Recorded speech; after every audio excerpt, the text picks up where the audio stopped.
Leaky Bag Man. You really do meet all manner of people in this job, and people need to get from all sorts of places for all sorts of reasons. A job came up on screen for a pick-up at a coffee shop on a retail park.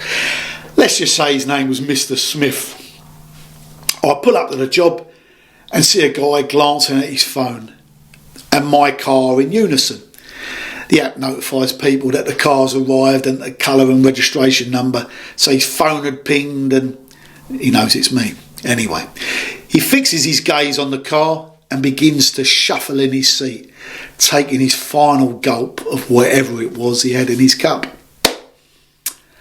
"Hello, Mr. Smith, you have a car booked for Snodland, is that right?" I say to him as he rises to meet me. "Yes, that's right," he replies, "but I need to make you aware of an issue." "Oh, okay," I respond inquiringly. "It's my colostomy bag," he says. "It's got a leak, and so I might leak in your car." I pull one of those unapologetic scrunched up faces.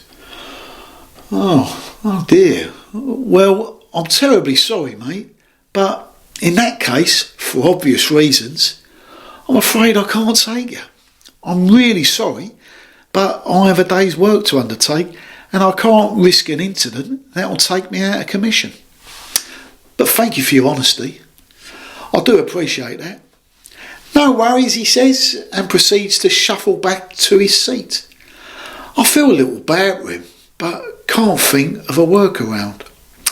I call control and apprise them of the situation, explaining that I'm not really in the market for having human waste deposited upon the seats. They're of course understanding and duly note the call.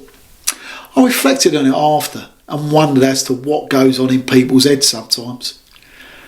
I do applaud the guy for being up front. It's not his fault he has a stoma bag, and probably not his fault that it was leaking.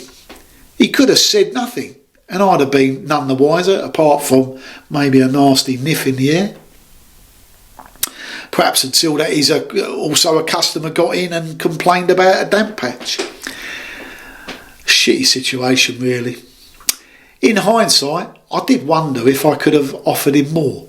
He could have asked me to go to an address and pick up a new bag maybe, or he could have laid some toweling on the seats. I might have taken him. Or maybe it was more apt to call for an ambulance. I just don't know. I do hope he got home okay. I drove past a week later or so and he wasn't there. I may have gasped if he was. Buy the book today at Amazon and tell us what you thought. Please also subscribe to the channel and like the post if it resonated or made you smile.